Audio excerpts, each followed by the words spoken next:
mudah-mudahan dapat keberkahan rahmat dari Allah Subhanahu wa taala. Kita yang hadir mudah-mudahan mendapat ilmu yang bermanfaat sehingga menjadikan bekal untuk petunjuk hidup kita di dunia, untuk kita mendapatkan kebahagiaan di akhirat kelak. Orang tua kita, karuhun guru-guru muslimin dan muslimat yang telah pulang ke rahmatullah. Wabil khusus yang ada tulisan di sini al-madkurin. Mudah-mudahan semuanya di alam kuburnya mendapatkan limpahan maghfirah dan rahmat dari Allah Subhanahu wa taala. Pada kesempatan taklim malam Senin ini, mari kita bersama-sama menyimak salah satu hadis Nabi kita Muhammad sallallahu alaihi wasallam, di mana hadis ini menjelaskan adalah terjadinya di alam mughayyabat, yakni nanti di alam akhirat. Kata Nabi, innallaha ta'ala, sesungguhnya Allah ta'ala, yahtaju, itu Allah mengangkat hujah, yaumal qiyamah, di hari kiamat, bi arba'ati anfusin, dengan 4 orang, ala arba'ati ajnasin, mengalahkan 4 golongan daripada manusia. Nanti di akhirat para jamaah, sebelum masuk ahli neraka ke dalam neraka, sebelum masuk ahli sorga ke dalam sorga, ada salah satu waktu Allah menjadikan hujah dengan 4 orang. Ini hujah yang 4 orang untuk mengalahkan 4 jenis orang. Mungkin Bapak paham, ada jenis, ada orang. Kalau jenis banyak. Mana? Langsung aja biar paham. Fayahtaju azim alal agniya. Allah menjadikan hujah bagi orang yang kaya, bi Sulaiman, dengan Nabi Sulaiman. Jadi begini Pak, nanti orang kaya yang tidak ibadah dihadapkan dengan Allah. Allah kemudian nanya, lima taroktu mil ibadata, kenapa hai orang kaya kamu waktu di dunia nggak ibadah? Ditanya besok tuh, kenapa kamu orang-orang kaya ini? Jadi semua orang kaya ditanya besok, kenapa nggak ibadah? Fa'in kolu, seandainya mereka orang kaya tidak ibadah, jawab begini di hadapan Allah, nahnu masguluna bil amwali wa bil mamlakati. Kami ini ya Allah emang ora sholat, ora puasa, ora apa-apa. Kenapa? Saking sibuknya ngurusin harta, sibuknya ngurusin kedudukan. Sibuk tuh. Jadi dari pagi jebret sampai ke malam jebrot. Itu sibuk begitu tuh. Orang kaya nih. Sibuk tuh ngurusin itu. Sebab dia maka kekayaannya banyak, kedudukannya tinggi. Kan kita dicari begitu Pak. Qala Allahu lahum, Allah nanti bikin hujah buat orang kaya yang ibadah tadi begitu. Alasannya karena sibuk, kata Allah, fa ayu mamlakatin akbar mim mamlakati Sulaiman, wa ayu malin aktsara min malihi wa huwa lam yatrukil ibadah. Kata Allah, kalau kamu sibuk ngurusin kekayaan, kaya siapa sama Nabi Sulaiman? Begitu Pak.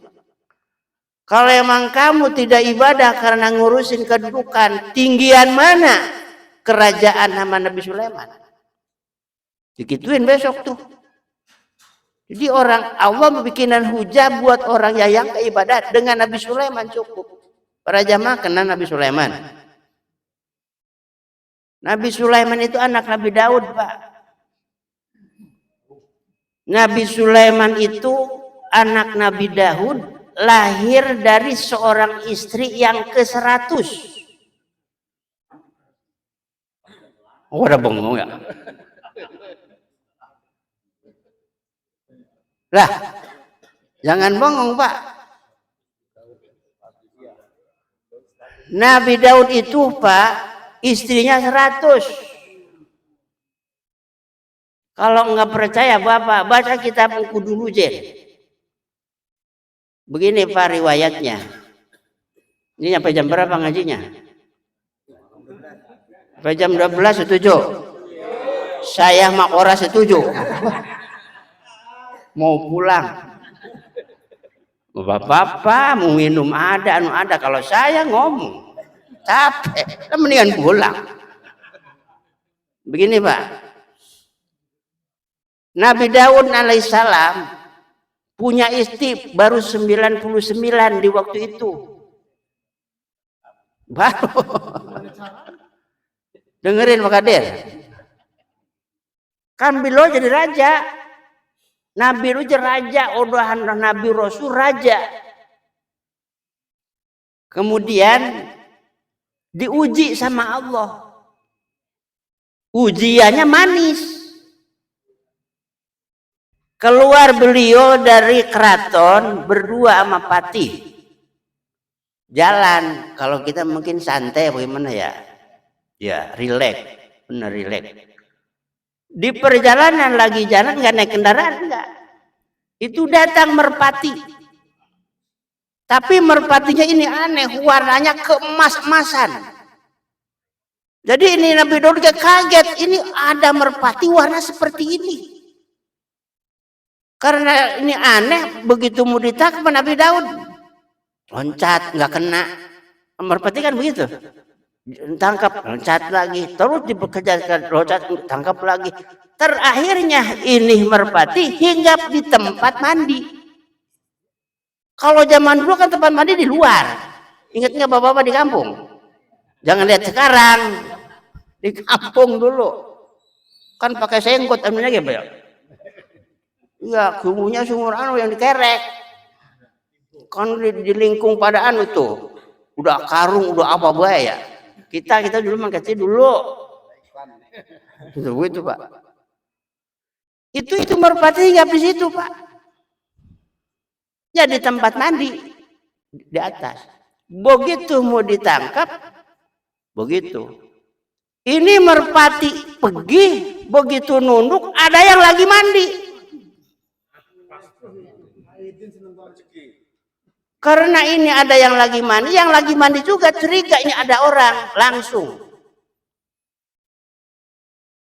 Tadinya rambut yang diikat dibuka semua. Jongkok seorang perempuan diketutup sama rambut yang tadi diikat untuk nutupi badannya karena kedengarannya ada orang. Nah sekarang Pak, namanya kayak perempuan cakep. Warna kuning-kuning seperti emas. Warna perempuan itu kulitnya saking cakepnya. Kira-kira bagaimana sih ngomongnya ya? Berarti.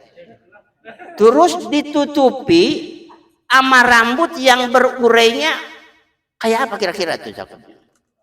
Jadi kelihatan itu warna kulit itu remeng-remeng dikit ketutup sama rambut yang cakep lah mungkin puyeng pala.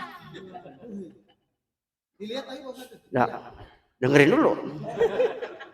Udah begitu Nabi Daud kaget. Wah, ini perempuan cakep banget. Ditutup sama rambutnya panjang sampai ke pantat. Kalau zaman dulu kan begitu Pak.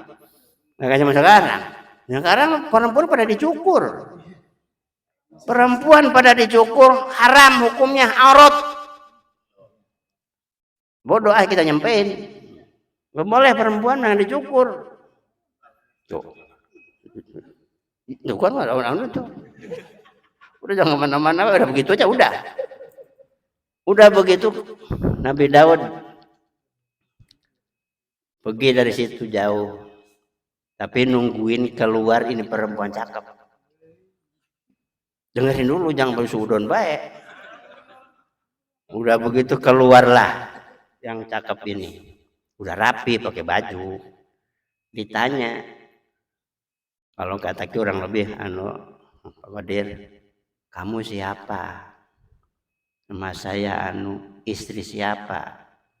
Saya istri Patih Nabi Daud. Saya ini istrinya Patih Raja Daud. Ini perempuannya kagak tahu itu Nabi Daud. Kagak tahu raja. Begitu disebut namanya suami perempuan ini, mikir Nabi Daud. Wah, punya bini cakep ini. Ternyata tuh. Padahal dia udah punya 99. Dia punya satu ini. Beda tapi kaget juga, emang cakep. Emang Pak RT kalau udah cakep kan kaget Pak RT. Normal. Asal jangan diterusin. Nah udah begitu udah Pak. Begitu pagi dipanggil tuh suaminya. Tapi suami ini polos, nggak tahu tujuan Nabi Daud, nggak tahu. Dan nggak tahu juga bahwa Nabi Daud habis ketemu dengan istrinya, nggak tahu. Dipanggil dah. Ini hati-hati ya, jangan dulu suudon ya. Dengerin, tak ada ujungnya.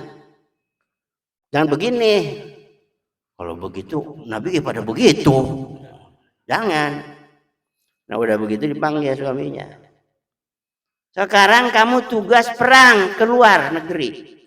Suruh perang suaminya. Lah kan resiko ngapa? Mati kan jadi janda itu. Peranglah, ninggallah, cepetin aja dah, udah malam. Ninggal dah. Jadi apa ini? Jadi janda. Setelah jadi janda, dinikahi sama Nabi Daud jadi pas 100. Nah begini Pak, kok Nabi Daud, Nabi dan Rasul seperti itu? Buru saya terangin takut suudon. Begini Pak, ini rahasia Allah. Kenapa? Allah mau menciptakan seorang hamba kekasih Nabi dan Rasul yang bernama Sulaiman, kudu lahirnya dari perempuan ini yang punya suami. Caranya begitu. Paham? Paham kan? Maka jangan suudon. Ini urusan Allah, sandiwara Allah. Allah mau menciptakan seorang hamba kekasih Allah yang bernama Sulaiman, lahirnya kudu dari perempuan yang tadi, sedangkan di waktu itu masih punya suami. Maka caranya begitu. Udah jangan suudon. Kalau berusaha sama aja berusaha sama Allah. Ini rahasia Allah. Begitu Pak ya. Jangan diikutin saya juga begitu. Jangan. Kita bukan kasih Allah kita mah. Apa kodir lagi gitu. Walat. Udah begitu Pak. Jadi istri Nabi Daud. Lahirlah Nabi Sulaiman dari istri ini. Berarti Nabi Daud punya dosa. Karena apa tadi? Nyuruh suaminya perang biar jadi janda. Akhirnya Pak, lagi pengantenan Nabi Daud sama istri tadi, Aroya tadi. Tiba-tiba datang 2 orang ke depan keraton. Malam-malam Pak. Berantem di depan keraton. Gimana sih orang berantem? Berantem. Kan berisik jadi keraton itu. Keluarlah Nabi Sulaiman sama patihnya. Majudannya. Ini ada apa ini? Ganggu gue. Orang lagi tidur. Kata yang satu, kan berantem kan 2, masa berantem sendiri. Kata yang satu, ini tuan nih. Ini resen ini nih. Lah, kamu yang rese. Enggak mau kamu. Udah. Ini masalahnya apa? Jawablah satu. Yang seorang nggak jawab nih. Begini Tuhan. Kami minta keadilan yang sebenarnya. Maka saya kesini minta keadilan. Memang kenapa? Begini masalahnya. Saya punya kambing 1. Ini dia mah ini punya 99 kambing. Masa kambing punya satu-satunya diambil sama dia, dicepet dia mah. Udah meminta keadilan bagaimana ini Tuhan ngehukuminnya? Saya punya kambing 1, kan dia masih 99. Masa kambing satu-satunya diambil sama dia? Saya nggak terima. Minta keadilan dah. Begitu. Kalau begitu berarti kamu salah. Ngomong ke yang punya 99. Udah punya 90 cuma serakah. Yang 1 direbut lagi. Begitu. Wahai Nabi Daud, saya berdua utusan Allah untuk menghukumimu. Saya ini malaikat bukan manusia. Kenapa kamu punya istri 99? Sampai yang 1 lakinya biar perang. Mati diambil. Berarti sampean yang serakah. Begitu kata malaikat. Setelah terjadi itu, pataba Daud alaihissalam, bertobat Nabi Daud alaihissalam kepada Allah atas kesalahan tersebut. Diterimanya tobat Nabi Daud tanggal 10 bulan Muharram. Ini kaitan dengan bulan Muharram, tanggal 10 diterimanya tobat Nabi Daud alaihissalam, kesalahannya tadi.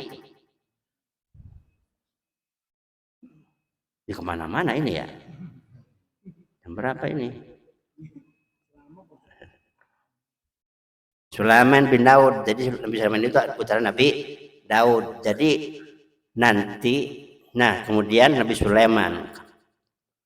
Nabi Sulaiman itu para jamaah terkaya di waktu itu dan raja, nabi dan rasul. Bayangin itu. Apa yang kurang? Udahan terkaya, kedudukan raja, nabi dan rasul. Maka ini Nabi Sulaiman dipakai hujah oleh Allah nanti di akhirat. Bagi yang pada kaya yang enggak ibadah, nanti ditanya sama Allah, 5 tarok tumil ibadah. Kenapa orang kaya kamu enggak ibadah waktu di dunia? Kan tadi jawab, nahnu masgulun anil amwal wal mamlakah. Kami ya Allah tidak ibadah karena sibuk ngurusin harta, ngurusin kedudukan, sibuk pokoknya sibuk-sibuk. Kata Allah, apa? Kalau memang kamu kaya sama Nabi Sulaiman, kaya mana? Aku punya kekasih Nabi Sulaiman terkaya, tidak pernah ninggalin ibadah. Aku punya kekasih Nabi Sulaiman jadi raja, tidak pernah ibadah. Maka setelah itu parohatan, orang kaya besok bakal diem, tidak bisa apa-apa. Jadi alhasil apapun yang terjadi, yang Allah memberikan kehidupan kepada kita, mau jadi apa aja, kan hakikatnya sama Allah Pak yang ngangkat. Kita mau cuma jalanin doang. Hati-hati, jangan yang ada kehidupan kita ini jadi penghalang untuk ibadah. Ternyata orang kaya yang tidak ibadah besok jadi ke neraka gara-gara kekayaannya. Nah itu begitu aja udah Pak. Satu itu orang kaya. Baru satu ya. Wayah tajullahu ta'ala alal abid Yusuf. Yang kedua dipakai hujah oleh Allah bagi orang yang sibuk tidak ibadah karena ngelayanin majikan. Dipakai hujahnya adalah sama Allah Nabi Yusuf alaihissalam. Sehubungan ini riwayat Nabi Yusuf luas, sekarang saya udah capek, segitu aja dulu gitu. Wallahu a'lam bishawab. Mudah-mudahan besar manfaatnya. Kurang lebihnya maaf.